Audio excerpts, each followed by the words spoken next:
শুভেচ্ছা সহ আমন্ত্রণ প্রত্যেককে এটিএন সংলাপে। আপনাদের সাথে আছি আমি আমিনুল মজলিস। দর্শক, আপনারা জানেন সমসাময়িক ও জনগুরুত্বপূর্ণ বিভিন্ন বিষয় নিয়ে আমাদের আলোচনা অনুষ্ঠান। আজ পবিত্র লাইলাতুল মেরাজ, পৃথিবীর ইতিহাসে ব্যাপক আলোড়ন সৃষ্টিকারী একটি ঘটনা এবং নবিকুলের মধ্যে একমাত্র হজরত মুহাম্মদ সাল্লাল্লাহু আলাইহি ওয়াসাল্লামকেই এই অন্য মর্যাদা দান করা হয়েছে। তিনি জান্নাত দেখেছেন এবং বান্দাদের জন্য 5 ওয়াক্ত নামাজ আল্লাহ তাআলা তার মাধ্যমে নিয়ে এসেছেন। আমরা মেরাজের গুরুত্ব ও তাৎপর্য নিয়ে আজকে আলাপ করব কোরআন সুন্নাহর আলোকে। সঙ্গত কারণেই আমাদের আলোচ্য বিষয় আমরা রেখেছি লাইলাতুল মেরাজের গুরুত্ব ও আজকের বাস্তবতা। এ বিষয়ে আলাপ করবার জন্য স্টুডিওতে রয়েছেন দুজন সম্মানিত অতিথি। আমাদের সাথে রয়েছেন professor doctor Shahidul Islam বারাকাতি, chairman শরিয়া সুপারভাইজারি কমিটি, প্রাইম ব্যাংক, এবং আমাদের সাথে রয়েছেন অধ্যাপক আ.ন.ম রশিদ আহমদ মাদানী, চেয়ারম্যান শরিয়া সুপারভাইজারি কাউন্সিল, কৃষিবিদ গ্রুপ। আপনাদের দুজনকে অনুষ্ঠানে স্বাগত। প্রিয় দর্শক, আপনারা যারা অনুষ্ঠান দেখছেন, আশা করছি পুরো অনুষ্ঠান জুড়েই আপনাদেরকে সাথে পাবো। আপনাদের জ্ঞাতার্থে জানিয়ে রাখি, অনুষ্ঠানটি সরাসরি ফেসবুকে সম্প্রচারিত হচ্ছে। সেক্ষেত্রে facebook.com/ATN বাংলা অনলাইন এই লিঙ্কে ক্লিক করলে আপনারা অনুষ্ঠানটি দেখতে পাবেন। কথা না বাড়িয়ে আমরা চলে যাব মূল আলোচনায়। প্রথমেই ডক্টর বারাকাতি, আপনাকে দিয়ে আলোচনা শুরু করছি। আমাদের যে আজকের আলোচ্য বিষয় লাইলাতুল মেরাজের গুরুত্ব এবং আজকের বাস্তবতা। আমাদের দেশে যদিও এটিকে অধিকভাবে আমরা সবে মেরাজ হিসেবেই পরিচিত, তো এই লাইলাতুল মেরাজের একটি প্রেক্ষাপট রয়েছে।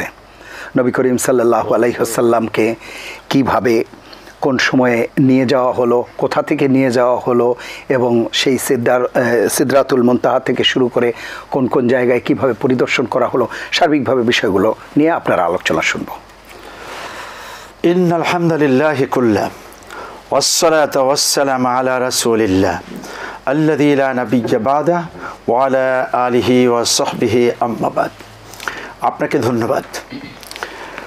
সংলাপে যেভাবে আলোচনা হয় আমরা আলোচনাটাকে সেইভাবেই করব, কেননা আমাদের এ সংক্রান্ত বিষয়ে অনুষ্ঠান আরও গিয়েছে, আরও যাবে। প্রথমত বলতে চাচ্ছি মেরাজ এর প্রেক্ষাপট। আপনি যেটা বললেন, রাসূল কারীম সাল্লাল্লাহু আলাইহি ওয়াসাল্লাম পৃথিবীতে এসেছেন। জন্মের পূর্বেই বাবাহারা, জন্মের 6 বছরের মাথায় মা দুনিয়ার থেকে চলে গেলেন। 8 বছরের সময় দাদাও চলে গেলেন, ছিলেন চাচার কাছে। এভাবেই কষ্টে কষ্টে দুঃখে ভরা একটি জীবন। তার মধ্যেও তিনি যেন বিশ্ব নিয়ে ভাবেন, আশেপাশে কি হচ্ছে এ নিয়ে তার মধ্যে অনেক ধরনের চিন্তা গবেষণা কাজ করে। আবার নীতি আদর্শে যেন পৃথিবীর সকল মানুষ থেকে একটু ভিন্ন। তিনি যে এক সময় মোকাম্মাল ইনসান বা পরিপূর্ণ মানুষ, কমপ্লিট ম্যান হবেন, সেটা হয়তো তিনি নিজে জানেন না।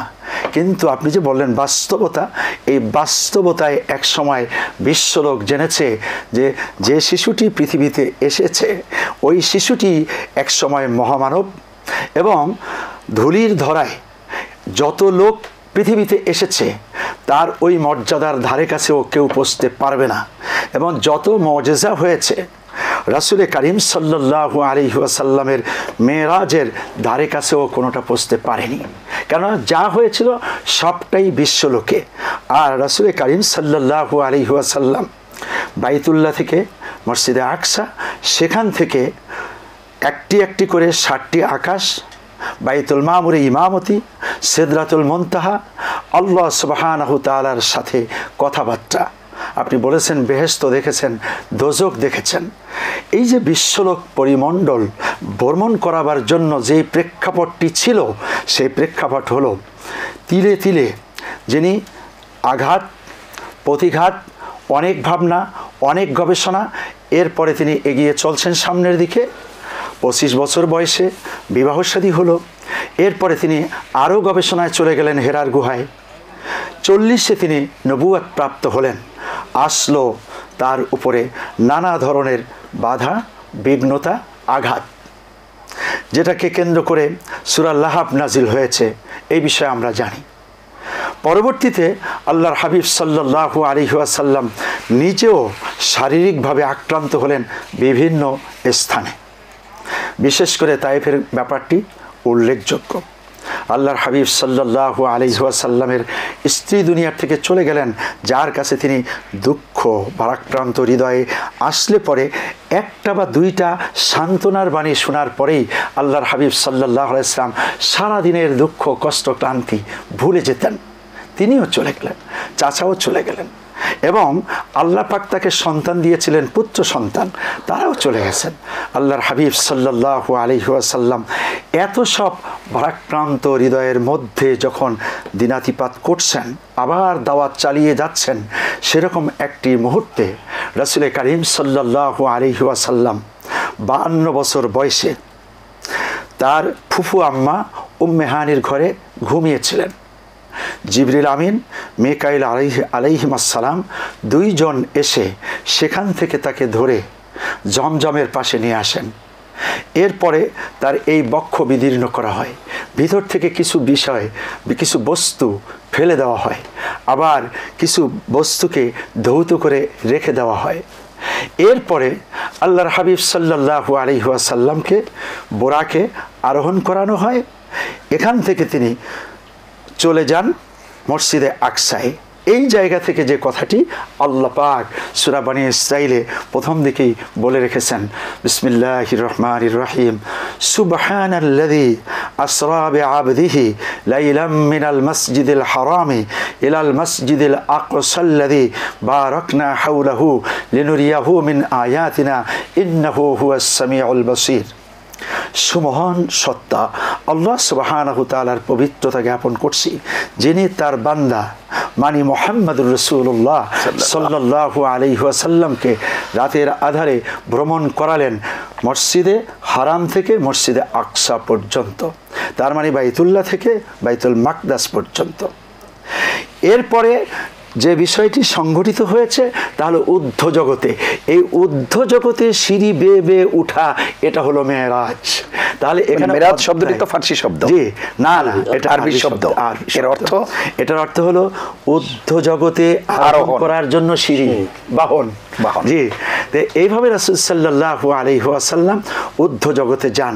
এখানে আপনার প্রেক্ষাপটের কারণে আমি কথাটাকে এতটুকু এনে ছেড়ে দিচ্ছি যে রাসূল সাল্লাল্লাহু আলাইহি ওয়াসাল্লামের উপরে বিপদের পরে বিপদ, মানে কোন প্রেক্ষাপটে আসলে মেরাজ সংঘটিত হলো, এবং সাহাবায়ে কেরাম অনেকজন শহীদ হয়ে গেলেন। আল্লাহর হাবিব সাল্লাল্লাহু আলাইহি ওয়াসাল্লাম বলা যায় যে যাদের কাছে একটু দুঃখের কথা বলতে পারতেন তারাও দুনিয়ার থেকে চলে যান। এমন মুহূর্তে আল্লাহর হাবিব সাল্লাল্লাহু আলাইহি ওয়াসাল্লাম শুধু অন্ধকারাচ্ছন্ন আমানিশা ছাড়া আর কিছুই যখন দেখছিলেন না, ঠিক সেই সময় আল্লাহ পাক তার শ্রেষ্ঠত্ব প্রমাণের জন্য এমন একটি বিষয়ে সংঘটিত করেন যা বিশ্বলোকে মহাবিশ্বে কোনোদিন হয়নি, কোনোদিন হবে না। এরপরে তিনি ঊর্ধ্ব জগতে যে আল্লাহ রাব্বুল আলামিন সাথে সরাসরি সাক্ষাৎ করেছেন নাকি পর্দার আড়াল থেকে, এ নিয়ে সে কথা বলবেন ইনশাআল্লাহুল আজিজ। আমি প্রেক্ষাপটটা তুলে ধরলাম। আজকের বাস্তবতায় শুধু 2-4টা কথা বলবো। এক নম্বর বাস্তবতা নিয়ে আসবো, অনেক প্রেক্ষাপটটা একটু শুনে আসি, আমি আসবো আজকের বাস্তবতা। Thank you very much. জি জি, অধ্যাপক আনম রশিদ আহমদ মাদানী, আপনি শুনছিলেন প্রেক্ষাপটের বিষয়ে যদি কিছু আগে যুক্ত করেন, এরপরে আমরা বাস্তবতার দিকে যাব। আসসালামু আলাইকুম ওয়া রাহমাতুল্লাহি ওয়া বারাকাতুহু। আল্লাহুম্মা লাকাল হামদু হামদাশ শাকিরিন ওয়া সাল্লি ওয়া সাল্লাম আলা রাসূলিকাল আমিন ওয়া আলিহি ওয়া সাহবিহি মান তাবি'আহুম বিইহসান ইলা ইয়াউমিদ্দিন। আপনাকে ধন্যবাদ। আজকের বিষয়টি খুবই প্রাসঙ্গিক, গুরুত্বপূর্ণ। মুহাম্মদ সাল্লাল্লাহু আলাইহি সাল্লাম পৃথিবীর শ্রেষ্ঠ মানুষ। মুহাম্মদ সাল্লামের মতো শ্রেষ্ঠ পরিপূর্ণ মানুষ পৃথিবীতে আসে নাই, আসবেও না। এবং মুহাম্মদ সাল্লামের যে অধ্যায়টা, এটা মানব ইতিহাসের সবচেয়ে গুরুত্বপূর্ণ অধ্যায় এবং মানব জাতির উপর বিভিন্ন আঙ্গিকে একটি প্রভাব সৃষ্টিকারী একটি চ্যাপ্টার। মুহাম্মদ সাল্লামের জীবনকে যদি মৌলিকভাবে দুটি ভাগ করা যায়, তাহলে প্রথমটি হচ্ছে 40 থেকে জন্ম থেকে 40, এই অংশে তিনি একজন মানুষ ছিলেন। তিনি আব্দুল্লাহর পুত্র, আব্দুল মুত্তালিবের নাতি, খাদিজার স্বামী, এই পরিচয়ে তিনি পরিচিত। কিন্তু 40-এর পর তার নতুন একটি পরিচয় যোগ হলো, যার নাম হচ্ছে রিসালাত, নবুওয়াত। এবং এই 40 বছর বয়সেই তার উপর কোরআন নাজিল হয়ে মানে রাসূল সাল্লাল্লাহু আলাইহি ওয়াসাল্লামের জীবনের এই মূল অধ্যায়টা এটাই, কিন্তু 23 বছরের যে অধ্যায়, এই মুহাম্মদ সাল্লাল্লাহু আলাইহি ওয়াসাল্লাম এই অধ্যায়তে গুরুত্বপূর্ণ যে 3টি ঘটনা ঘটেছে, এর মধ্যে একটি হচ্ছে তার উপরে যে কোরআন নাজিল হয়েছে, তিনি একজন মানুষ মুহাম্মদ থেকে রাসূল মুহাম্মদ উত্তীর্ণ হয়েছেন। আর দ্বিতীয় হচ্ছে মেরাজ, যে আলোচনা আমরা করছি। আর 3 নম্বর হচ্ছে তার মদিনায় হিজরত। হ্যাঁ, প্রেক্ষাপট চমৎকারভাবে আমাদের ডক্টর শহীদুল ইসলাম বারাকাতি তিনি বলছেন।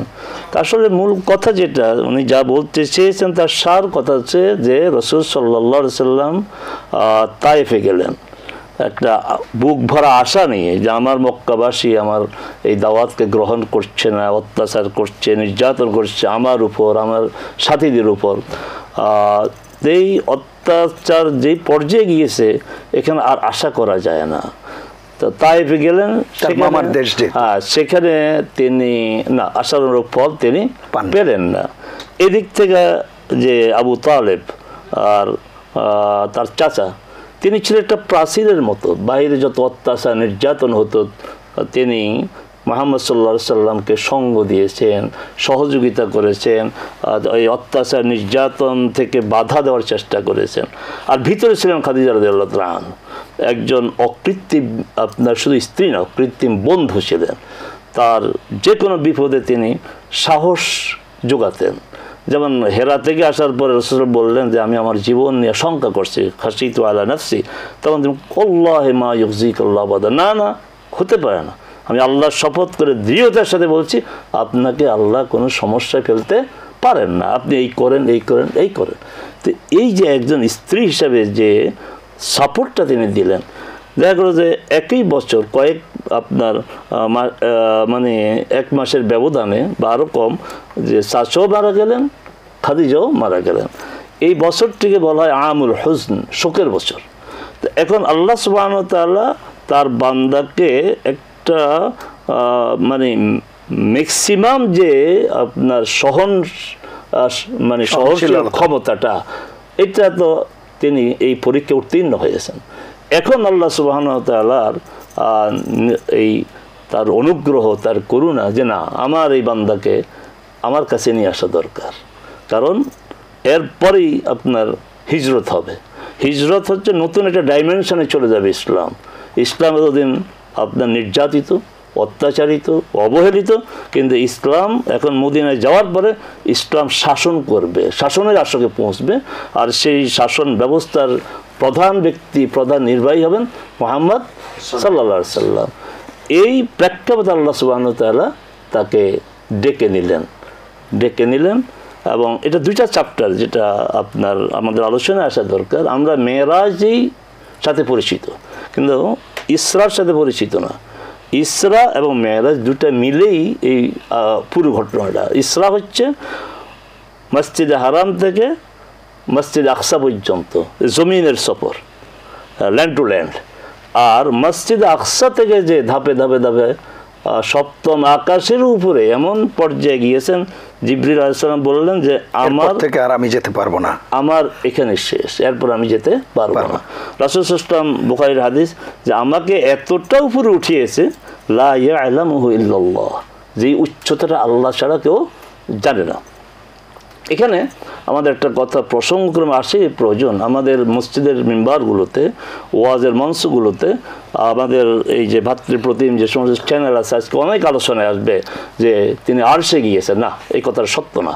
কারণ আরশে তিনি গিয়েছেন এমন কোনো বিবরণ বিশুদ্ধ হাদিসে নাই, দুর্বল হাদিসও নাই।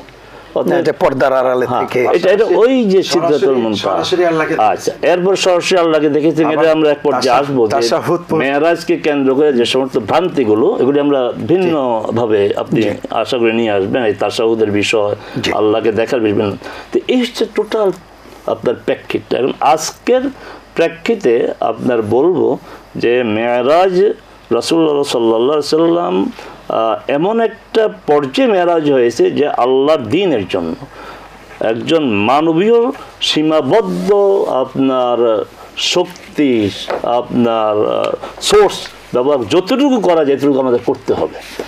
আজকেও যদি আমরা মুহাম্মদ সাল্লাল্লাহু আলাইহি ওয়াসাল্লামকে আমাদের মডেল আমরা মনে করি, তো ইসলামের জন্য, দ্বীনের জন্য আমাদের সর্বোচ্চটা আপনার করতে হবে। যেখানে দেখবো যে আর হচ্ছে না, তখন আল্লাহ সুবহানাহু ওয়া তাআলার পক্ষ থেকে সাহায্য আসবে। এবং এটা আপনার প্রক্ষিত আমরা এই যে আমাদের এই যে গৌরবের দেশ, যে রক্তের বিনিময়ে অর্জিত স্বাধীন বাংলাদেশে এমন একটা সময় গিয়েছে, সেই সময়টা একবারে কম না, এক যুগের অধিক আমরা এখানে স্বাধীনভাবে কথা বলতে পারি নাই, আমরা স্বাধীনভাবে আমরা ঘুমাতেও পারি নাই, আশঙ্কায় আমরা থাকতাম। তো আল্লাহ কিন্তু আমাদের চেষ্টাটা আমাদের ছিল জনগণের যে একটা এই শোষণ, এই স্বৈরাচারী ওই জুলমের অবসান হোক। কিন্তু আল্লাহ সুবহানাহু ওয়া তাআলা এমন একটা মানে এমনভাবে পরিবর্তন করে দেন, এটা আমাদের ধারণার বাইরে। এটাকে হাদিসের ভাষায় মিন হাইসু লা ইয়াহতাসিব, মানে কল্পনা করতে পারেন আল্লাহ এইভাবে তোমাদেরকে সাহায্য করবে, এমনভাবে আল্লাহ তোমাদের সহযোগিতা কল্পনা করে, আসলে তো কল্পনার বাইরে। আমরা আমাদের গর্ব করি আমাদের এই যে তরুণ আমাদের ছাত্রদেরকে নিয়ে, এটা জাতির আশা আকাঙ্ক্ষার যে তাদের প্রতিফলন ঘটেছে, তাদের ত্যাগ ও কোরবানির বিনিময়। তো আমরা এই বর্তমান প্রেক্ষিতে এই কথা দৃঢ়তার সাথে বলবো, আমার চেষ্টা যেখানে শেষ হবে সেখানে আল্লাহ সুবহানাহু ওয়া তাআলার সাহায্য, সহযোগিতা, রহমত, করুণা অবশ্যই আসবে, কোনো সন্দেহ নেই। অসংখ্য ধন্যবাদ। আমি আবার আসবো সাথে ডক্টর শাহিদুল সায়েন্টিফিক কয়েকটি পয়েন্ট একটু এসে গেল মোহতারামের আলোচনা থেকে। একটা হলো যে পৃথিবীর বিজ্ঞানীদের অগ্রযাত্রায় কোনো মানুষ বলে ফেলতে পারে যে আমরা অনেক উপরে গিয়েছি, অনেক আবিষ্কার করেছি, আমরা মানবদেহের ভিতরে পার্টস লাগাতে সক্ষম হয়েছি, ওপেন হার্ট সার্জারি আমরা করতে পারি। মুহাম্মদ সাল্লাল্লাহু আলাইহি ওয়াসাল্লামকে একজন পরিপূর্ণ মানুষ বলা হয়, উনি তো এই বিষয়ে জানেন না। ঠিক এমনভাবে আল্লাহ পাক এই কাজটির মধ্যে সায়েন্টিফিক কাজটা করে দিয়েছেন।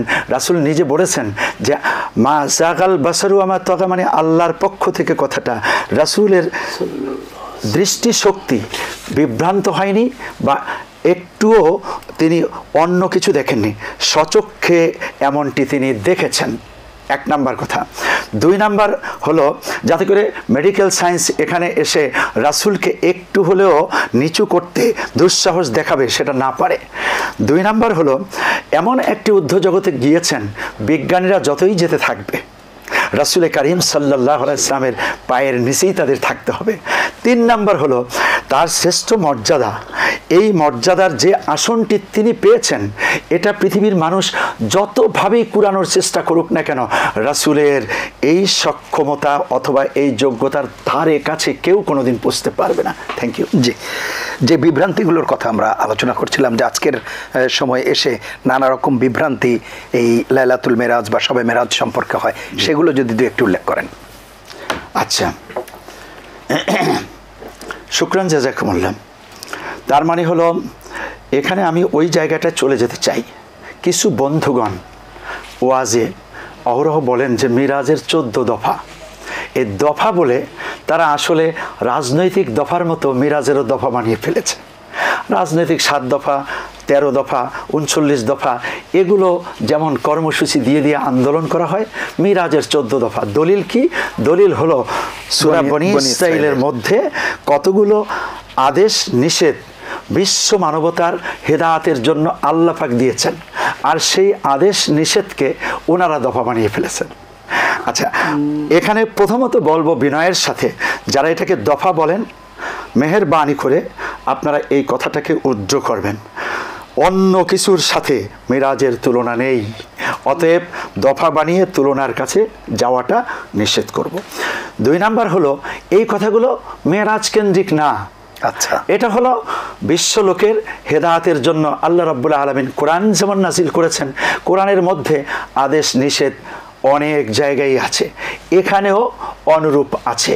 সেই কথাগুলির মধ্যে উল্লেখযোগ্য যেমন সূরা বনী ইসরাঈলের 23 নম্বর আয়াতে আছে, আল্লাহ সুবহানাহু ওয়া তাআলা বলছেন, আউযু বিল্লাহি মিনাশ শাইতানির রাজিম, ওয়াকাদা রাব্বুকা আল্লাহ তা'বুদু ইল্লা ইয়্যাহু ওয়া বিল ওয়ালিদাইনি ইহসানা। এখানে প্রথম মেসেজটা হলো তাওহীদের মেসেজ, মানে আল্লাহ ছাড়া আর কোনো কারো কাছে মাথা নত করা যাবে না, কাউকে ইলাহ মানা যাবে না, কোনো শক্তির পূজা করা যাবে না। এরপরে পৃথিবীতে সবচেয়ে মর্যাদার আসনে আসীন আছেন মুহাম্মদুর রাসূলুল্লাহ সাল্লাল্লাহু আলাইহি ওয়াসাল্লাম, এটা ঠিক আছে। তবে এখানে ওয়াবিল ওয়ালিদাইনি ইহসানা, শ্রদ্ধাভাজন পিতা এবং মাতাকে এহসান করো। এহসান মানে দয়া না, এখানে সন্তানের পক্ষ থেকে তাদের খেদমত, কোনোভাবেই তাদের সাথে যাতে বেয়াদবি না হয়, এজন্য ওয়ালা তানহারহুমা, কোনোভাবেই তারা কষ্ট পেতে পারে এমন কথা যাতে না হয়, এজন্য ওয়ালা তাকুল্লাহুমা উফ। আবার কোনোভাবেই তাদেরকে একটু মর্যাদায় ঘাটতি ঘটবে তা না হয়ে যত পারো তোমার জান জীবন আর হলো তোমার ধন সম্পদ তাদের জন্য উজাড় করে দাও। এজন্য ওয়াকফিদ লাহুমা জানাহাজ যুল্লি মিনার রহমা। এরপরে দোয়া করো অকুর রব্বির হামহুমা কামা রব্বায়ানি সাগীরা। আবার একটু সামনে যে আল্লাহ পাক এই কথা বলছেন, ওয়ালা তাকফু মা লাইসা লাকা বিহি ইলম, যে বিষয়ে তোমার জ্ঞান নেই সেই বিষয়ে তুমি কথা বলো না, চুপ অনুসন্ধান করো। জি। আবার আল্লাহ বলছেন ওয়ালা তাকরাবুজ জিনা ইন্নাহু কানা ফাহিশাতাও ওয়া সা সাবিলা। জিনা করা তো দূরের কথা, এর ধারে কাছেও যাওয়া যাবে না, কারণ এটা নিগৃহীত অশ্লীল কাজ। আবার বলছে ওয়ালা তামশি ফিল আরদি মারাহা, জমিনের মধ্য দিয়ে তুমি এমনভাবে চলো না দম্ভ ভরে চলবে আর তুমি মনে করো কি এই পাহাড় পর্বত বিদীর্ণ করে ফেলবে, না, তুমি মাটির, তুমি নাপাক থেকে তৈরি হয়েছ, মশার সাথে তোমার পারার যোগ্যতা নাই, আল্লাহর কোনো সৈন্যের সাথে তুমি পারবা না। অতএব অহংকার চূর্ণ বিচূর্ণ করে দিতে আল্লাহ নির্দেশ করেছেন। এইভাবে কতগুলো আদেশ, কতগুলো নিষেধ, এগুলো মেরাজের সাথে জড়িত না, এটা হলো আমাদের জন্য, গুরুত্বপূর্ণ সমাজের জন্য, সারা দুনিয়ার মানুষের হেদায়েতের জন্য। অতএব মহতারাম যে বলছেন ওই মঞ্চে বসে অথবা মেম্বারে বসে লোকেরা কিছু ওয়াজ করে, এই ওয়াজগুলিতে মানুষ বিভ্রান্ত হয়েছে এতটুকুই শেষ না, মানুষ ওইটার উপরেই একিন এনে ওই বিশ্বাসটাই করে। এখন আমরা হকটা বলতে গেলে ওরা মনে করে হয়তো আমরাই না হক বলতেছি, এমনটা যাতে না হয়ে যায় বিনয়ের সাথে অনুরোধ করব, পড়াশোনা করুন, জানুন, বুঝুন। জি, আমি আবার আসবো। ডক্টর রশিদ, যে বিষয়টি বলছিলাম যে বিভ্রান্তির ভেতরে একটি তো আপনি বলছিলেন যে আল্লাহ তাআলার সাথে সরাসরি সাক্ষাৎ, সেটি কোনো কোনো জায়গায় আছে, পর্দার আড়াল থেকে কথা হয়েছে, তারপরে মহামিলনের কথা বলা হয়, আত্তাহিয়াত যেটি তাশাহুদ আমরা বলি, সেটির সাথে মিরাজের একটি সম্পর্ক তুলে ধরার চেষ্টা করা হয়। সার্বিকভাবে সেই বিষয়গুলো নিয়ে একটু আলাপ করবেন। জি, আপনাকে আবারও ধন্যবাদ। আসলে মুহাম্মদ সাল্লাল্লাহু আলাইহি সাল্লাম দুনিয়ার সর্বশ্রেষ্ঠ মানুষ, সর্বশ্রেষ্ঠ রাসূল, এবং তার মাধ্যমে এমন বিষয় সংগঠিত হয়েছে যা কারো মাধ্যমে অতীতে হয়নি এবং হবেও না।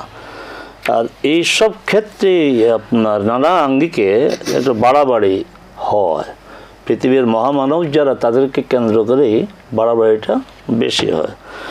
এবং মেরাজ তো রাসূল সাল্লাল্লাহু আলাইহি সাল্লামের জীবনে একটি অস্বাভাবিক ঘটনা। এখন এইটা কেন্দ্র করে অনেক বিষয়গুলি বাড়াবাড়ি হয়েছে। এর মধ্যে একটি বাড়াবাড়ি হচ্ছে যে মুহাম্মদ সাল্লাল্লাহু আলাইহি সাল্লাম আল্লাহকে সরাসরি দেখেছেন। আচ্ছা, এখানে দুটি বুখারীর হাদিস। আমরা যে বুখারীর হাদিসকে যদি না মানি, মানবটা কি? বা বিশুদ্ধতার শীর্ষ হচ্ছে বুখারী, এবং গোটা উম্মাহ একমত যে আসাহুল কুতুবে বাদা কিতাবিল্লাহি আস-সহিহুল বুখারী, যে আল্লাহর কিতাবের পর সবচেয়ে বিশুদ্ধ গ্রন্থ হচ্ছে সহিহ আল বুখারী। দুইটি হাদিস। রাসূল সাল্লাল্লাহু আলাইহি ওয়াসাল্লামকে জিজ্ঞাসা করা হয়েছে যে আপনি কি আল্লাহকে দেখেছেন? তিনি প্রশ্ন আকারে জবাব দিলেন, নূরানিয়ুন আন্না আরা, নূরুন আন্নী আরা। তিনি তো একটা আলো, ঝলমলে আলো, আমি কিভাবে দেখব? তাহলে তিনি দেখাটাকে আপনার এটাকে রিগ্রেট করলেন। আবার আয়েশা সিদ্দিকা রাদিয়াল্লাহু তাআলা আনহা মহিলা সাহাবীদের মধ্যে সবচেয়ে বেশি হাদিস বর্ণনা করেছেন তিনি। আচ্ছা, আর পুরুষ মহিলা মিলে তার অবস্থান সেকেন্ড অথবা থার্ড হাদিসের সংখ্যার বর্ণনার সংখ্যার দিক থেকে।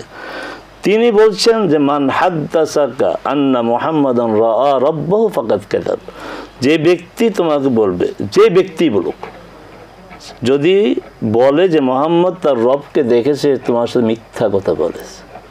এই কথাটা কার? আয়েশা রাদিয়াল্লাহু তাআলা। এখন যত বড় মুহাদ্দিস হোক, যত বড় আলেম হোক, এবং আমাদের বিভিন্ন চ্যানেলে যত ভালো বক্তব্য রাখুক না কেন, আয়েশা সিদ্দিকা রাদিয়াল্লাহু তাআলা আনহার ভাষায় সে মিথ্যাবাদী।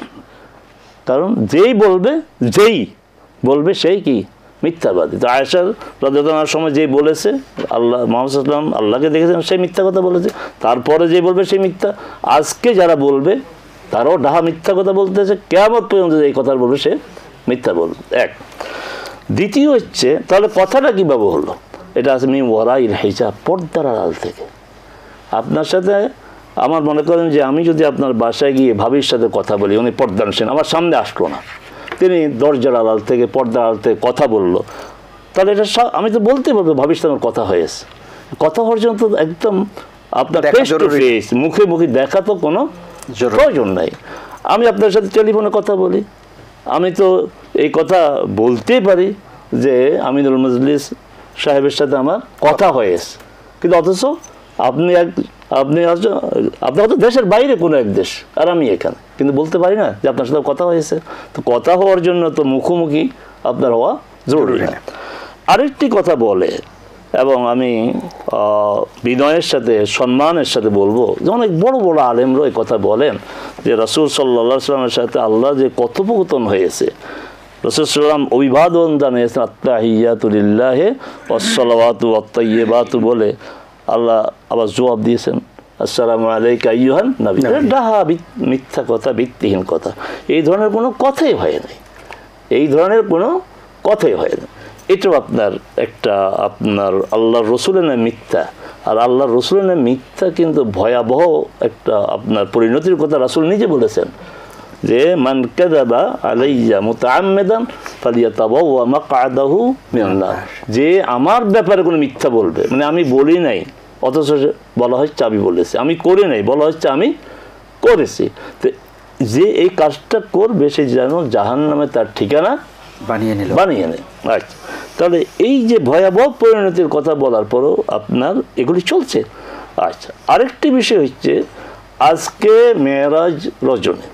আচ্ছা, এই মেরাজ রজনীতে বিতর্ক যে এটা আপনার চাঁদ দেখার ভিত্তিতে গোটা মুসলিম দুনিয়াতে লেগেছে কালকে, আর পাকিস্তান, বাংলাদেশ, ইন্ডিয়াতে আজকে, একদিন রাতটা একটি হবে। এটাও একটা ভিন্ন আলোচনার বিষয়। আচ্ছা, এখন কথা হচ্ছে যে আজকে যে রাত্রে, এই রাত্রের আমি দৃঢ়তার সাথে বলছি, দায়িত্ব নিয়ে বলছি, এই রাতে রাসূল সাল্লাল্লাহু আলাইহি ওয়াসাল্লাম মেরাজ হয়েছে, ওই রাতের মর্যাদা অবশ্যই স্বীকৃত, এবং সারা পৃথিবীর মানুষের প্রতি আল্লাহর পক্ষ থেকে বড় একটা করুণা, অবদান এই মেরাজটা। কিন্তু প্রতি মেরাজের রাতের কোনো গুরুত্ব নেই, প্রতি বছরের মেরাজের রাতের গুরুত্ব নেই। এই রাতে কোনো বিশেষ ইবাদত নেই, আগামীকাল কোনো রোজা নেই, ইবাদত হবে রাসূল সাল্লাল্লাহু আলাইহি সাল্লামের অনুমোদিত পন্থায়। রাসূল সাল্লাল্লাহু আলাইহি সাল্লাম মেরাজ যদি হয়ে থাকে হিজরতের 1 বছর আগে, তাহলে হিজরতের 1 বছর, আর ওখানে রাসূল সাল্লাল্লাহু আলাইহি সাল্লাম মদিনায় ছিলেন 10 বছর, 11 বছর। তো এই 11 বছর রাসূল সাল্লাল্লাহু আলাইহি সাল্লাম এই মেরাজ কেন্দ্রিক কোনো কাজ করেননি, উদযাপন করেননি, সাহাবে কেরাম করেননি, ইভেন করতে বলেননি। অথচ আজকে আপনি দেখবেন যে ফেসবুকে অনেক আলেমগণ যে আজকে এত রাকাত নামাজ পড়া, এইভাবে পড়া, এবং আগামীকাল রোজা রাখা, এবং দেখলাম যে একজন আলেম বলছেন যে আজকে যারা রাত্রি ইবাদত করবে আগামীকাল রোজা 100 বছরের গুনাহ মাফ হবে। আচ্ছা, হাদিস বিশেষজ্ঞগণ বলেছেন, প্রত্যেকটি বিশেষজ্ঞ থাকে তো। জি। আচ্ছা, আমাদের বৈষয়িক বিষয়গুলো যেমন বিশেষজ্ঞ আছে, বিশেষজ্ঞদের আপনার যে মতামতটাকে এটা আমরা গ্রহণ করি, যে আমি ওই বিষয়ে এক্সপার্ট না। এখন অর্থনীতিতে বিশেষজ্ঞ যিনি, তিনি যে একটা মত দিবেন, আমি তো বিশেষজ্ঞ না, আমি বলবো হ্যাঁ ওকে। এবার হাদিস বিশেষজ্ঞ বলছেন যে অতিমাত্রা সওয়াব, জাল হাদিস চেনার উপায় কি? অনেকগুলো উপায় আছে। একটা উপায় হচ্ছে অতিমাত্রা সওয়াবের কথা যেসব হাদিসে আছে তুমি ধরে নিবে এটা জাল হাদিস। অতিমাত্রা না যে 100 বছরের গুনাহ মাফ হবে, মানুষ বাঁচে কয় বছর আর 100 বছর গুনাহ, অতিমাত্রা এটা। আচ্ছা, এরপরে হাদিস বিশেষজ্ঞ বলছেন যে মেরাজ সংক্রান্ত যত হাদিস আছে সবগুলি হচ্ছে আপনার বানানো। মেরাজের মর্যাদা, মেরাজ সংক্রান্ত হাদিস তো আপনার উনি গেছেন ওখানে এই ঘটছে, ওগুলি তো সহিহ হাদিস।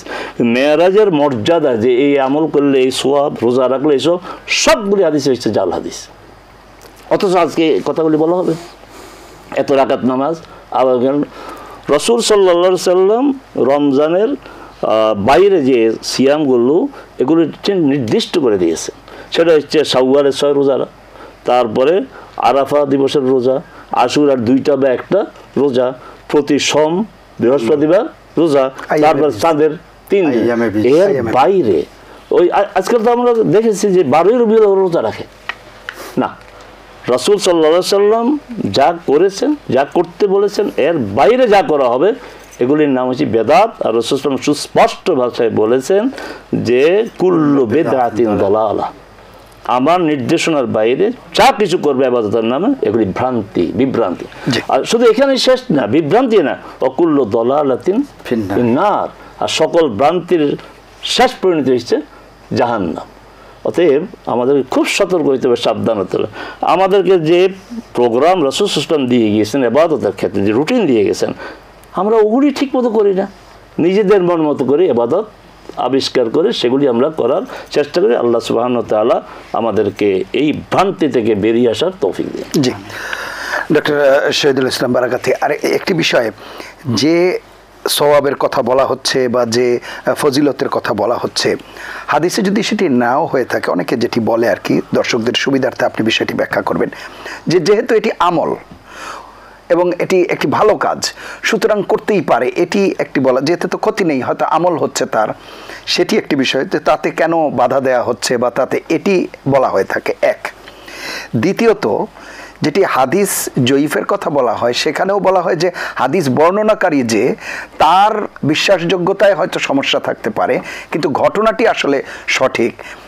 সেই সঠিক ঘটনাটিকে আমরা কেনই বা এত মানে বিরোধী হয়ে যাচ্ছি সেই বিষয়ে একটু বলছেন, একটু এখানে কিন্তু আমরা জয়ীফ বলি নাই, জাল বলেছি। আচ্ছা আচ্ছা, জাল মানে যেটা অস্তিত্ব নাই, অস্তিত্বই নাই, রাসূল বলেন নাই, অথচ আপনি বলছি রাসূল বলেছেন, রাসূল করেন নাই, আমি বলছি রাসূল করেছে, জাল, জয়ীফ না, জাল হাদিস। আবার স্পষ্ট আমি রিপিট করছি আমার সম্মানিত দর্শক ভাই বোনদের জন্য, মেরাজের আমল বিষয়ে যত হাদিস আছে সবগুলো হাদিসেই জাল, বানানো, ভিত্তিহীন। আপনাকে ধন্যবাদ মোহতারাম, যেটা বলেছেন সেই কথার সাথে এটা বিরোধী নয়। হ্যাঁ, যা সত্য, যা সঠিক, বুখারী শরীফে কিতাবুস সালাতে বাবুল ইসরা এত বড় একটি হাদিস আছে, আর সেই হাদিসে এটা প্রমাণিত সত্য যে আমল আছে। সেই আমলটা কি? 5 ওয়াক্ত সালাত। এখন এই 5 ওয়াক্ত সালাতটা, এটার যে প্রেক্ষাপট, এই প্রেক্ষাপটকে সামনে আনলে পরে আমাদেরকে শুধু মানতেই হবে। এবং সেটা মোহতারাম যেমন একটা বলছে, যেটা আমি রেসপন্সিবিলিটি নিয়ে বললাম, আমিও আবার খুব সিরিয়াস গুরুত্ব সহকারে বলবো যে 5 ওয়াক্ত সালাত নিয়ে যারা গাফেল, যারা অলস, নিঃসন্দেহে তারা রাসূলের উম্মত নয়। কেননা এই ব্যাপারে হাদিসেই স্পষ্ট যে যারা ইচ্ছাকৃতভাবে নামাজকে ছেড়ে দিল, কুফরি করলো। আবার একটি মোমেন আর কাফেরের মধ্যে পার্থক্যই হলো যে তরকুস সালাহ, নামাজ ছেড়ে দেওয়া। এইবার নামাজটি কিভাবে আসলো? রাসূলে কারীম সাল্লাল্লাহু আলাইহি ওয়াসাল্লামকে আল্লাহ রাব্বুল আলামিন ঊর্ধ্ব জগতে নিয়েছেন, আরশে নিয়েছেন তা না, কাছে বসিয়েছেন তা না, ঊর্ধ্ব জগতে নিয়েছেন, ইহা সত্য। নেয়ার পরে আল্লাহ রাব্বুল আলামিন তাকে উপহার হিসাবে দিয়েছেন 50 ওয়াক্ত সালাত। তিনি পথিমধ্যে আসলেন, সৈয়দনা মূসা আলাইহিস সালামের সাথে সাক্ষাৎ হলো। তিনি জানতে চাইলেন যে আল্লাহ রাব্বুল আলামিন আপনাকে কি উপহার দিয়েছেন। তখন তিনি একথা বললেন। বলার পরে মূসা আলাইহিস সালাম বিনয়ের সাথে বললেন যে আসলে উম্মত পরিচালনায় আপনিও অভিজ্ঞ, আপনাকে রেসপেক্ট করে কথাটা বলতেছে, আমিও উম্মতের অবস্থা যা দেখেছি, তো এই উম্মত আসলে এতগুলো নামাজ পড়তে পারবে না। আল্লাহর কাছে আরজ করে একটু কমানো যায় কিনা। এরই প্রেক্ষিতে কয়েক দফায় আল্লাহ রাব্বুল আলামিন কমিয়ে দিয়েছেন ৪৫, বাকি থাকলো ৫। এরপরেও কিন্তু মুসা আলাইহিস সালাম আরও চেয়েছিলেন, কিন্তু রাসূল কারীম সাল্লাল্লাহু আলাইহি ওয়াসাল্লাম বললেন আমার লজ্জা হচ্ছে আমার রবের সামনে আবার যাই এই কথা বলে। তো এই যে ৫ থাকলো, এই ৫-এর ব্যাপারে আবার সুসংবাদও আছে।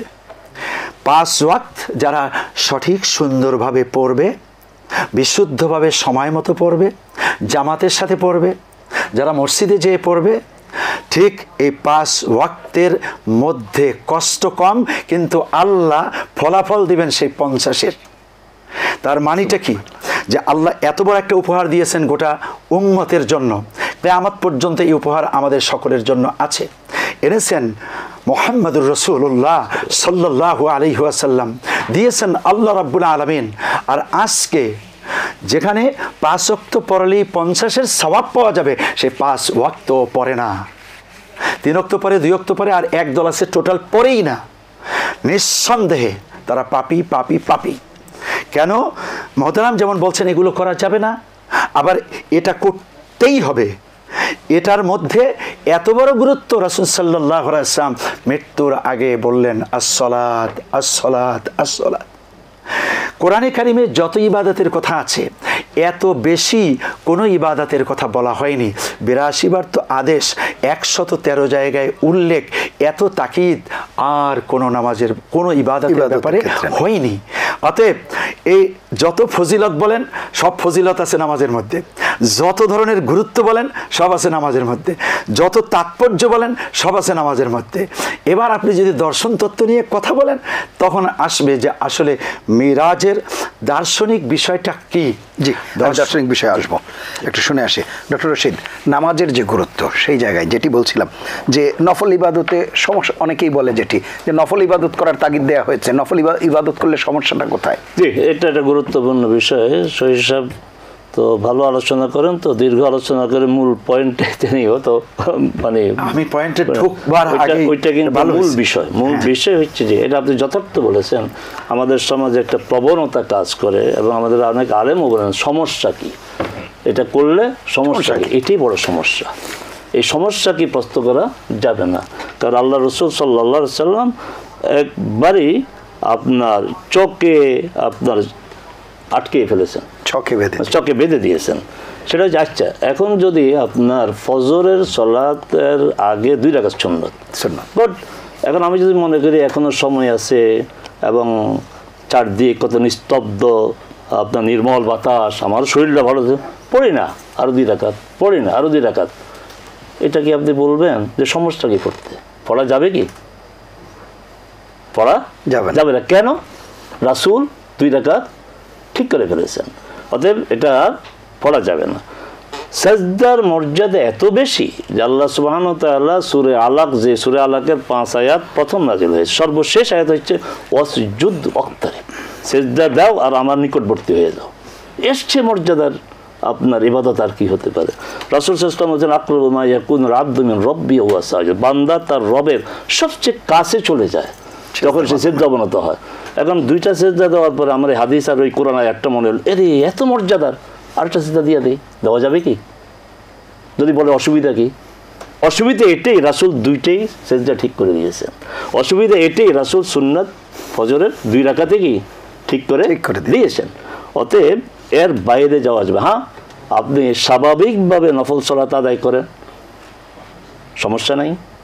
রাসূল উৎসাহ দিয়েছেন যত সালাত নফল আদায় করবে আল্লাহ সুবহানাহু ওয়া তাআলা সর্বপ্রথম হিসাব নেবেন 5 ওয়াক্ত সালাতের। এরপর দেখবেন যে দেখো তো আমার বান্দা যদি দেখে যে কোনো সমস্যা এখনো ওখানে ঘাটতি আছে, নফল আছে কিনা, তাহলে নফলের আপনার দরজাটা উন্মুক্ত, যখন তখন আমি পড়তে পারবো। আপনি এই প্রোগ্রাম থেকে যাবো 2 রাকাত সালাত আদায় করে আমি ঘুমাবো, কিন্তু আপনি উপলক্ষ করে, এটা হচ্ছে সমস্যা। আপনি আজকে যে সালাতটা হবে উপলক্ষটা কি? মেরাজ।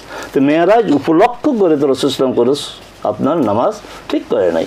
রোজা, যেই রোজা সম্পর্কে বলা হয়েছে as-sawmu li wa ana ajzi bihi, রোজা হচ্ছে আমার জন্য, আমি প্রতিদান দেবো। এটা শুধু আমাদের ওলামায়ে কেরাম শুধু রমজানের রোজার সাথেই কথাটা বলেন না, সবসময় রোজা। যে আল্লাহ এই হাদিসে কিন্তু বলা হয় নাই যে সওম রমাদান লি, রমাদান রোজা আমার জন্য, আমি প্রতিদিন না, বলছে রোজা আমার জন্য, যে কোনো রোজা, সোমবারের রোজা, বৃহস্পতিবার রোজা, আইয়াম ঈদের রোজা, যে কোনো রোজার ব্যাপারে আল্লাহ আর কতটা বলবে, কি মর্যাদা আল্লাহ দিবে, যে রোজা আমার জন্য, এটা আমার দায়িত্ব ছেড়ে দাও, আমি প্রতিদান দেবো। এত মর্যাদা আপনার, সেই রোজার জন্য আমি কি দিনক্ষণ ঠিক করতে পারবো?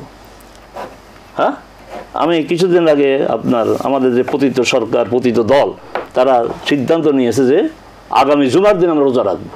এই যে কত বড় ভ্রান্তি! একে তো জুমার দিন নির্দিষ্ট করে রোজা রাখা অধিকার তোমাকে কে দিল? যার অধিকার ছিল তিনি নাই, 1300 বছর আগে দুনিয়া থেকে চলে গেছেন, উনি একমাত্র প্রপার ব্যক্তি আল্লাহর পক্ষে, তিনিই বলতে পারতেন অমুক দিন রোজা রাখো, অমুক দিন রোজা রাখুন। এবং শুক্রবারের রোজা, শুক্রবারকে বলা হয়েছে যে মুমিনের ঈদের দিন, শুক্রবারকে বলা হয়েছে সর্বোত্তম দিন, এই দিনে আদমকে সৃষ্টি করা হয়েছে, এই দিনে আদমকে জান্নাতে রাখা হয়েছে, এই দিনে দুনিয়াতে পাঠানো হয়েছে, এই দিনে কিয়ামত হবে, একটা শ্রেষ্ঠ দিন। এই শ্রেষ্ঠ দিন মনে করে আমি আর আপনি রোজা রাখতে পারবো না, কারণ এখানে রাসূল সাল্লাল্লাহু আলাইহি ওয়াসাল্লামের রিকমেন্ডেশন নেই। আচ্ছা, আরও পরিষ্কার যে রাসূল সাল্লাল্লাহু আলাইহি ওয়াসাল্লামের এক স্ত্রী ছিলেন জুয়াইরা রাদিয়াল্লাহু তাআলা আনহা, তিনি জুমাবারে বা শুক্রবারে তার বাসায় গেলেন, তো রাসূল সাল্লাল্লাহু আলাইহি ওয়াসাল্লামকে খাবার দিলেন, তখন বললে যে তুমি খাবে না? কয় না। কেন? আমি রোজা। দেখেন রসুলের ফ্যামিলি রোজা, তো এই যে ইমোশনটা, এটা যে রসুল সাল্লাল্লাহু আলাইহি ওয়াসাল্লামের ছিল না তা না, কিন্তু ইমোশনকে রসুল সাল্লাল্লাহু আলাইহি ওয়াসাল্লাম অনুমোদন দিয়েছেন, ইবাদত হয়েছে। ইমোশনকে রসুল অনুমোদন দেন নাই, ইবাদত না। তো বলছে রোজা, তুমি কি গতকাল রোজা ছিল? না। আগামীকাল রাখার ইচ্ছা আছে? না। রোজা ভাঙো। ওই যে কেন্দ্র করে শুক্রবার বলেন যে অসুবিধা কি? আমার রসুল তো এটা কি অসুবিধা মনে করেছেন যে আমি তো জুমাবারের রোজা এক শুধুমাত্র জুমার দিন রোজাকে আমি কি রিকগনাইজ করি নাই, অতএব তুমি রাখতে পারো না, তুমি না, শুধু কিয়ামত পর্যন্ত কেউ রাখতে পারবে না, শুধু জুমার দিন। তাহলে আল্লাহ রসুল সাল্লাল্লাহু আলাইহি সাল্লাম যেটা অনুমোদন দিয়েছেন এটি ইবাদত, এর বাইরে সমস্যা কি, অসুবিধা কি, না, এটা বলার কোনো সুযোগ আমাদের নাই। জি, একেবারে স্পষ্ট। যেহেতু সংলাপ, আমি ওই প্রসঙ্গটা সামনে নোটে রেখেছিলাম। জি জি, আমল, ওই 5 ওয়াক্ত সালাত ছাড়া আর কোনো আমল নাই। মোহতারাম বলেছেন হ্যাঁ এই রাতে। আবার ওই যে জয়ীব বা মুনকার হাদিস, সহি হাদিস তো হাজার হাজার আছে, সেখানে আবার জয়ীব আর মুনকার হাদিস খুঁজবো কেন? হ্যাঁ, এদিকে যাওয়ার দরকারই নেই।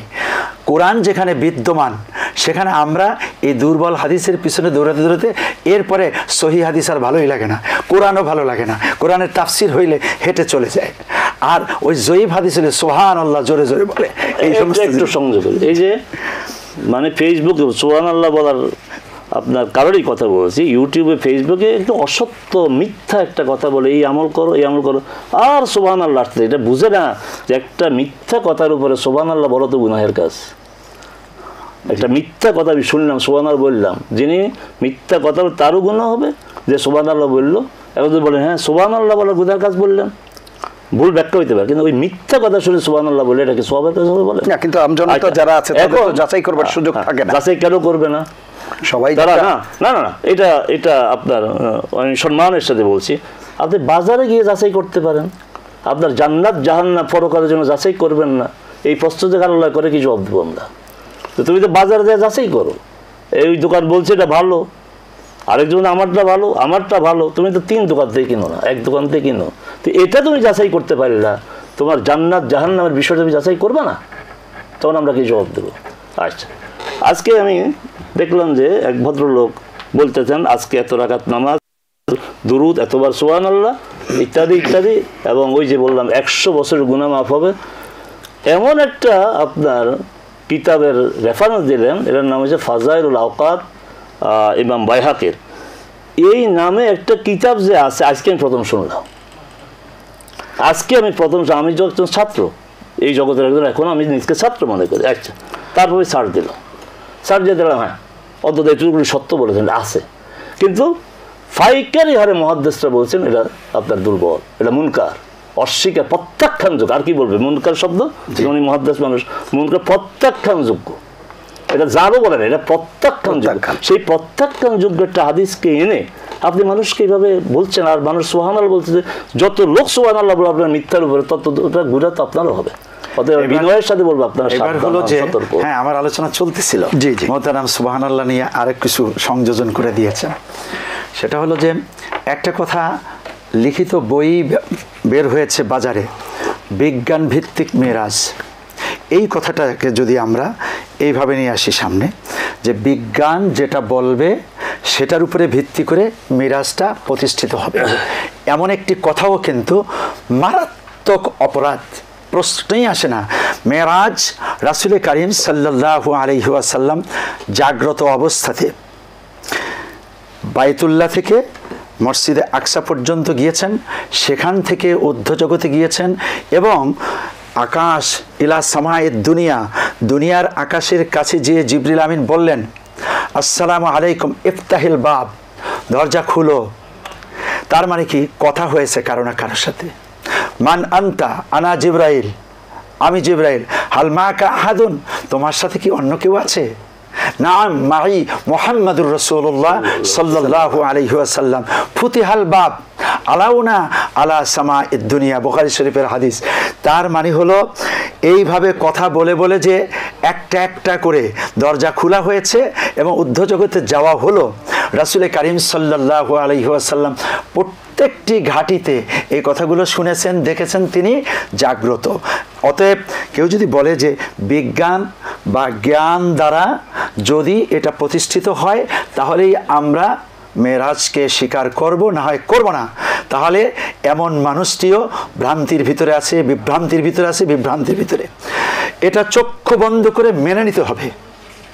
এমনকি আবু বকর সিদ্দিক রাদিয়াল্লাহু তাআলা আনহুর কাছে যখন খবর দেওয়া হলো যে এতদিন পর্যন্ত তোমার মোহাম্মদকে যা মনে করেছিলাম তা তিনি হয়তো একটু পাগল অথবা একজন কবি, কিন্তু আজকে দেখলাম বাস্তবেই সে পাগল। কি হয়েছে? যে সে আজকে রাত্রিতে মসজিদে হারাম থেকে আকসা পর্যন্ত গেল, সেখান থেকে এই ঊর্ধ্বজগতে গিয়েছে, আবার একই রাত্রিতে সে ফিরত এসেছে। এটা কি কোনো সুস্থ মানুষ বলতে পারে? সে তো অসুস্থ। তুমি কেন এমন অসুস্থ মানুষের পিছনে দৌড়াচ্ছ? তখন তিনি কি বলেছিলেন যে আমার নবী মুহাম্মদুর রাসূলুল্লাহ সাল্লাল্লাহু আলাইহি ওয়াসাল্লামের এই পবিত্র জবান কোনোদিন মিথ্যা বলেনি। তিনি যদি তার জবান দিয়ে বলে থাকেন, তাহলে আমি নিঃসন্দেহে নিঃসংকোচে বিশ্বাস করে নিলাম। এখান থেকেই আবু বকর সিদ্দিক এবং সিদ্দিক আকবর বড় সত্যবাদী। অতএব রাসূল কারীম সাল্লাল্লাহু আলাইহি ওয়াসাল্লামের মেরাজকে কিছু মানুষেরা স্বপ্ন বলে, এটাও যেমন ঠিক নয়। বিজ্ঞান দিয়ে প্রমাণ হলে পরে মানব, না হয় মানব না, এটাও ঠিক নয়। এটা মেনে নিতেই হবে। কোরআন দ্বারা সুন্নাহ দ্বারা প্রতিষ্ঠিত। আপনি প্রথম ভূমিকাই বলেছেন কোরআন হাদিস কি বলে। এরপরে যে কথাটি দর্শন নিয়ে কথা বলতে চাচ্ছিলাম, মূলত দর্শনটা হলো একজন ব্যক্তি রাষ্ট্র সংস্কার করবে, তার একটা দর্শন থাকে। সে তার কোনো একটা চিন্তা ভাবনাকে প্রতিষ্ঠিত করবে, একটা দর্শন থাকে। এখানে দর্শনটা রাসূলের, এই কথা বলা ঠিক হবে না। আল্লাহ পাক নিজে সার্বিক অবস্থাকে বিবেচনা করে, এটা মাস্টার প্ল্যান আগের থেকেই ছিল, সে প্ল্যানটাকে তিনি বাস্তবায়ন করে তার বন্ধু মুহাম্মদুর রাসূলুল্লাহ সাল্লাল্লাহু আলাইহি ওয়াসাল্লাম যে শ্রেষ্ঠ, তিনি যে সর্বশেষ নবী এবং তার মাধ্যমে ইসলাম পূর্ণতা পেল এবং সেই ইসলাম মানলেই একটি মানুষ জান্নাতে যাবে, এমনটি প্রমাণ করার জন্য, প্রতিষ্ঠিত করার জন্যই মেরাজ সংগঠিত হয়েছে। 2 নম্বর হলো স্বচক্ষে রাসূল সাল্লাল্লাহু আলাইহি ওয়াসাল্লাম কতগুলো বিষয় দেখেছেন। এই বিষয়গুলো স্বচক্ষে দেখার কারণে রাসূল এই বিশ্বলোকে কথা বলতে যে সুবিধাটা হয়েছে, এই সুবিধাটা স্বচক্ষে না দেখলে এটা স্বপ্নের মতো থেকে যেত। 3 নম্বর হলো পৃথিবীতে যত অবিশ্বাসী আছে অথবা যত মানুষ শুধুই কেবল তাদের জ্ঞান বুদ্ধি দিয়েই এক একটিকে বিবেচনা করতে চায়, সকল জ্ঞান, সকল বিজ্ঞান, সকল বুদ্ধিকে সম্পূর্ণ মাটি চাপা দিয়ে একটি প্রতিষ্ঠিত সত্যকে প্রতিষ্ঠিত করার জন্য রাসূল কারীম সাল্লাল্লাহু আলাইহি ওয়াসাল্লামকে আল্লাহ পাক ঊর্ধ্বজগতে নিয়ে বন্ধুকে উপহার দিয়েছেন। জি, অসংখ্য ধন্যবাদ ডক্টর রশিদ। কিছু যদি যুক্ত করেন, আমরা অনুষ্ঠানের একেবারেই শেষ পর্যায়ে আছি। জি, আপনাকে আবারও ধন্যবাদ। খুব প্রাণবন্ত আলোচনা চলছে এবং আমরা কোরআন সুন্নাহর আলোকেই কথা বলছি। আমরা কোন বুজুর্গ কি বলেছে, কোন বইতে কি বলেছে, আমরা এসব আপনার কথা বলি নাই। এটা আলহামদুলিল্লাহ আমাদের এটিএনের সৌন্দর্য। আমরা এখানে যা বলি কোরআন সুন্নাহর ভিত্তিতেই বলি। আমরা এখানে যে কথাটি বলতে চাই যে মেরাজ রাসূল সাল্লাল্লাহু আলাইহি ওয়াসাল্লামের জীবনের সবচেয়ে গুরুত্বপূর্ণ ঘটনা, এটার প্রেক্ষাপট আলোচিত হয়েছে, দর্শনগত দিক আলোচনা হয়েছে। এখানে যে ওই 14 দফার দিকে আমি ফিরে আসি। আসলে সূরা বনু ইসরাইলের আরেকটা নাম হচ্ছে সূরা ইসরা। তো ইসরার কথা আমরা বলেছি রাত্রিকালীন সফর, মসজিদে হারাম থেকে মসজিদে আকসা পর্যন্ত যে সফরটা, এটা হচ্ছে রাত্রিকালীন সফর। এই মেরাজটা প্রয়োজনই ছিল। কেন প্রয়োজন ছিল এটা আমাদের আলোচনায় এসেছে যে মুহাম্মদ সাল্লাল্লাহু আলাইহি সাল্লাম একটা রাষ্ট্র প্রতিষ্ঠা করতে যাচ্ছেন মদিনাতে। সেই রাষ্ট্রীয় কাঠামোগুলো কী হবে, কীভাবে রাষ্ট্র পরিচালিত হবে, ওই কাঠামোর মূল কথাগুলি হচ্ছে বনি ইসরায়েলের যে কথাগুলো এসেছে। যেহেতু সময় খুব সঙ্গে বলছে, এখানে আপনার 3টি বিষয় এসেছে এই কথাগুলোর মধ্যে। একটা হচ্ছে আল্লাহর সার্বভৌমত্ব, আল্লাহর দাসত্ব, গোলামি। তারপরে আসছে মানব অধিকার। এখন মানব অধিকারটা শুরু হয়েছে ঘর থেকে, বাবা মা। আমরা বিস্ময়ের সাথে আপনার লক্ষ্য করছি যে যারা মানব অধিকারের কথা বলে তাদের দেশে ওল্ড হোম, এটা মানব অধিকারের সাথে মানায় না। আমার ইসলাম তোমার বাবা মা যত বৃদ্ধি হোক তোমার দায়িত্ব বেড়ে যায়, কিন্তু যে তাদের তুমি প্রতি অনুগ্রহ করবে, সেবা করবে, এমনকি শব্দ উচ্চারণ করবে না। তো ইসলাম যে মানবাধিকার প্রতিষ্ঠিত করেছে সেটা যে বাবা মা কে দিয়ে শুরু করেছে, এরপর আত্মীয় স্বজন ইত্যাদি, এই মানবাধিকার সবার কথা। আরেকটি হচ্ছে যে মানবাধিকার লঙ্ঘন হয় কিভাবে, সেটাও আসছে। ব্যভিচারের মাধ্যমে মানুষের সম্ভ্রমের মানবাধিকার, হত্যার মাধ্যমে মানবাধিকার, জীবনের আপনার অধিকার, চুরির কথা বলা হয়েছে। মানুষের এই 3টা হচ্ছে সবচেয়ে বড় অধিকার: বেঁচে থাকার অধিকার, সম্ভ্রম রক্ষার অধিকার, আর একটা হচ্ছে সম্পদের অধিকার। এরপরে আসছে নৈতিক কিছু গুণ, তোমার প্রতিশ্রুতি, তোমার এই বিষয়ে অপচয় করা যাবে না, তারপর তুমি দাম্ভিক হয়েও না, অহংকারী হয়ে না। তাহলে একটা রাষ্ট্র ব্যবস্থা আর মৌলিক বিষয়গুলো চলে আসছে। আর এর ভিত্তিতে মুহাম্মদ সাল্লাল্লাহু আলাইহি সাল্লাম মদিনায় গিয়ে রাষ্ট্র প্রতিষ্ঠা করেছেন। সেই রাষ্ট্রের প্রধান নির্বাহী তিনি ছিলেন, এবং এইভাবেই তিনি রাষ্ট্রটার কাঠামো ঠিক করে সেই রাষ্ট্রটা সফলতার সাথে পরিচালনা করেছেন, যা পৃথিবীর ইতিহাসে এখনও দৃষ্টান্ত হিসেবে পেশ করা হয় যে মুহাম্মদ সাল্লাল্লাহু আলাইহি সাল্লামের এই যে 10 বছরের যে মদিনার শাসন, এটা মানব ইতিহাসে এটা উজ্জ্বল অধ্যায়। এটাকে কেউ ইগনোর করতে পারে, ইসলাম বিরোধীরা স্বীকার করে না, এটা হচ্ছে আপনার মানব ইতিহাসের সবচেয়ে উজ্জ্বল অধ্যায়। অসংখ্য ধন্যবাদ। একটা কথা আপনার যেহেতু, হ্যাঁ, জর্জ বার্নার্ড শ একজন বড় দার্শনিক, কিন্তু তিনি এই সময় তার একটা বক্তৃতায় চমৎকার কথা বলেছেন।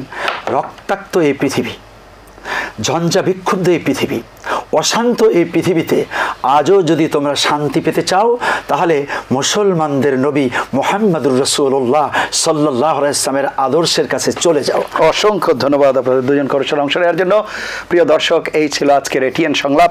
সম্মানিত দুজন আলোচক যে কথা বললেন, যদি মুসলমানদের ব্যক্তিগত, সামাজিক ও রাষ্ট্রীয় জীবনে হযরত মুহাম্মদ সাল্লাল্লাহু আলাইহি ওয়াসাল্লামের যে সুমহান জীবন দর্শন সেটি এবং মেরাজ থেকে আমরা শিক্ষা নিয়ে বাস্তবায়ন করতে পারি, তাহলেই বিশ্ব মানবতার সর্বাঙ্গীন কল্যাণ এবং মুক্তি হবে। সবাই ভালো থাকবেন, সুস্থ থাকবেন, আশা করি এটিএন বাংলার সঙ্গেই থাকবেন। আল্লাহ হাফেজ।